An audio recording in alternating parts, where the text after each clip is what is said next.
Dr. Sleep. Florida, 1981. A little girl named Violet Hanson, Violet McGraw, is out on a camping trip with her family. One afternoon, she wanders into the woods where she finds a woman sitting alone by the lake. She introduces herself as Rose the Hat, Rebecca Ferguson, and she charms Violet with magic tricks. The girl then notices other people lurking nearby, watching them. Rose tells Violet that she has a bit of magic in her, right before she and all the other people in the woods get closer and closer to Violet. Elsewhere, Danny Torrance, Roger Dale Floyd, is still getting over the trauma from his ordeal at the Overlook Hotel.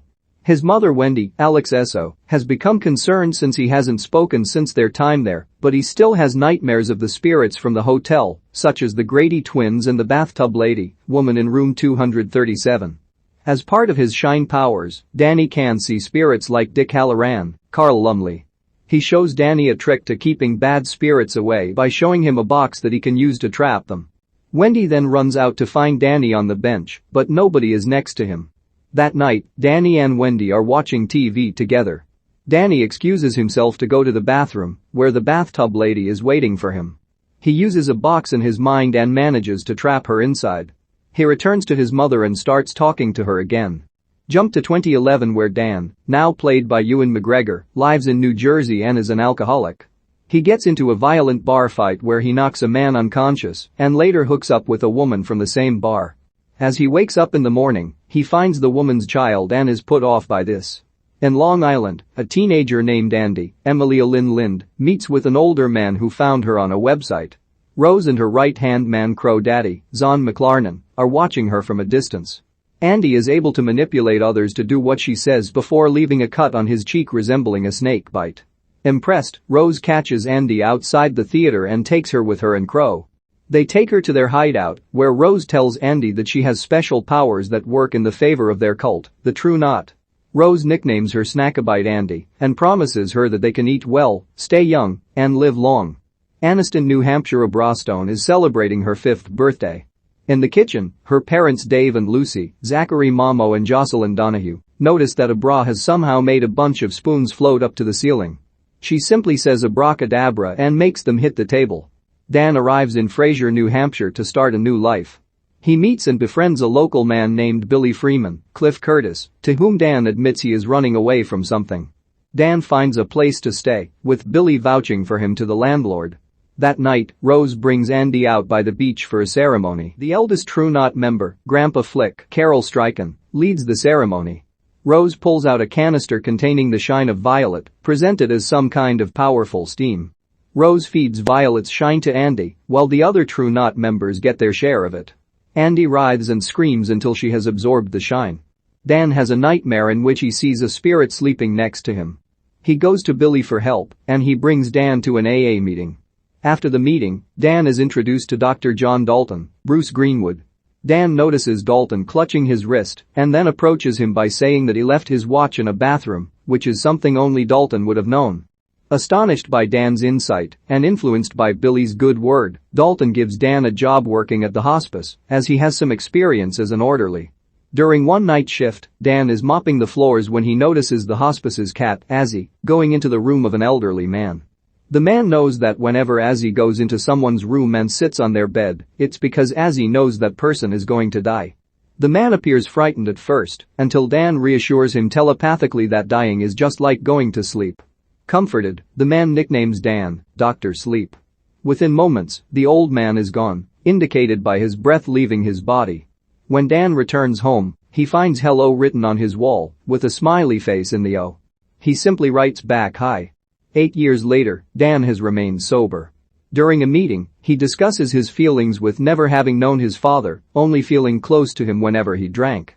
It made him realize that his father fought the same battle he did, but Dan has chosen to come out better. He continues his work as an orderly to tend to patients who are about to die. He also maintains contact with Abra, now played by Kyliegh Curran. The True Knot hasn't had a good feed in a while, relying mostly on leftovers from kids with shines that aren't as powerful. They track a young baseball player, Bradley Trevor, Jacob Tremblay, whose shine helps him out during games. The True Knot follows him home, and Andy makes him get in their van. They take him to a secluded area where they pin him down and brutally murder him, feasting on his dying screams.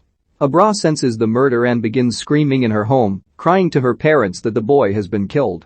Rose is able to sense Abra's presence there as well, referring to her as a looker. At this time, Dan sees Redrum written on his wall. He asks Abra who, and she writes back baseball boy. The True Knot then buries Bradley in a shallow grave. Abra does some research into Bradley's disappearance. At school, she is able to hear the thoughts of her classmates. When she gets home to her room, she has visions of the True Knot and their whereabouts. She looks outside her window and floats briefly as she is connected to Rose, who is at a supermarket. Rose manages to see Abra and come into contact with her, but Abra expels Rose from her head, which causes a strong enough push to send Rose across the floor. She is amazed by this power, but also threatened by it. Rose brings this information back to Crow, stating that her shine might be too powerful for the True Knot, and so they must destroy her. Dan and Abra eventually find each other and explain their gifts to one another, which Dan calls the Shining, or Tony, since he thought it was like having an imaginary friend. Abra thought Dan was her imaginary friend. After she tells him about the True Knot, he warns her against using her shine in any way that could attract their attention. At night while at work, Dan follows Azzy into a bedroom where he encounters Dick again for the first time since childhood. He warns Dan about what the True Knot really does and also urges him to protect Abra since they share a connection. Dick also lets Dan know that this will be the last time he sees him. Rose meditates and manages to get into Abra's head while she's asleep. She finds what looks like filing cabinets and tries digging through them, but Abra anticipated Rose would come back, so she traps her hand in the drawer, causing Rose to tear her skin as she pulls her hand out. She snaps back to her regular body and sees her injury followed her.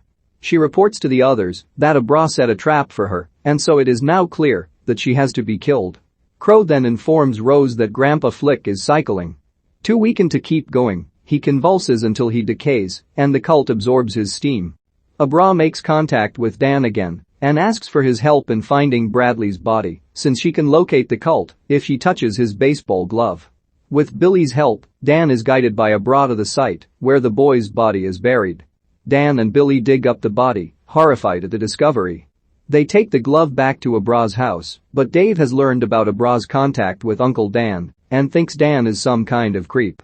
After explaining everything to Dave and revealing their powers to him, Abra manages to track the cult and deduces their destination. Dan and Billy go into the woods to bait the cult using Abra, who is appearing from her bedroom. Dan and Billy hide out and begin shooting at the cult members, and Rose feels the pain as each of them are killed off one by one. Billy shoots Andy, but she uses her last breaths to manipulate Billy into blowing his brains out. Meanwhile, Crow gets Abra in her home after killing Dave, and he takes her with him. Dan returns home and is able to link his mind to Abra's and briefly possesses her. Together, they cause Crow to steer into a tree, and since he wasn't wearing his seatbelt, he's ejected through the windshield and is killed instantly. Dan drives up and locates Abra. They then drive off to make their last stand at the now rundown and condemned Overlook Hotel. Dan walks through the building where his lifelong trauma was born. He finds room 237, still with the axe markings left by Jack. Dan walks to the mezzanine and meets the bartender, Lloyd Henry Thomas, who bears a striking resemblance to Jack, though he insists he is just Lloyd. Dan recounts how Wendy died when he was 20 and how he knew she was dying due to the flies that he would see around anyone who was close to death. Lloyd then drops the facade and channels Jack before downing the drink he offered Dan. Rose soon arrives, and Dan and Abra team up to trap Rose in the icy hedge maze. Abra manages to wound Rose by cutting her legs, but Rose overpowers them and breaks free. Abra runs while Dan faces Rose. She gets into his mind and sees all the fear and trauma he endured in that hotel, which allows her to start absorbing his shine. Rose then sees the boxes of the Overlook spirits and thinks they contain more power, but Dan instead unleashes them to use against Rose. The Grady twins, Bathtub Lady, and other spirits surround Rose and consume her shine, destroying her for good. But they soon turn their attention to Dan and possess him. He finds Abra, but she is able to tap in and reach Dan, saying he made a stop to the boiler room. Knowing what is going to happen, Dan sends Abra out as he takes the spirits with him to the boiler room to let the Overlook finally go up in flames while Abra watches outside. Sometime later, Abra continues to communicate with Dan's spirit. When her mom asks her about it, she at first denies anything, but then admits she was talking to Dan. Lucy appears okay with Abra's powers. Before they watch TV together, Abra excuses herself to go to the bathroom. The bathtub lady is in there waiting for her, but Abra is already one step ahead of her. Nearly 30 years after his ordeal at the Overlook Hotel, Dan Torrance has struggled with alcoholism in suppressing the horrors of his past. Now sober and working as an orderly helping dying patients, he meets a young girl named Abra Stone, who shares the shining with him. Abra is targeted by the True Knot and their leader, Rose the Hat, as they feed off of children with similar powers. Abra's powers exceed that of the Knot, and so they want her dead. Dan works with his friend Billy Freeman as Abra helps them find the body of Bradley Trevor, a young baseball player who was murdered by the cult for his shine. Abra is able to track the cult and has the men use her as bait to lure them into a trap. Dan and Billy kill off most of the cult, but one member, Andy, uses her powers to manipulate Billy into committing suicide. Rose's right-hand man Crow Daddy kidnaps Abra after killing her father, but Dan possesses Abra's body briefly to kill Crow. Dan and Abra make one final stand at the condemned Overlook Hotel to lure Rose there. They almost trap her, but she overpowers them. Dan then unleashes the spirits of the Overlook that he locked away in his mind to kill Rose, but after they possess him, he sends Abra out of the hotel as he burns it to the ground with himself still inside, ensuring that these spirits cannot walk the earth any longer. Abra maintains contact with Dan's spirit, and she too has found a way to keep the evil spirits in her head at bay.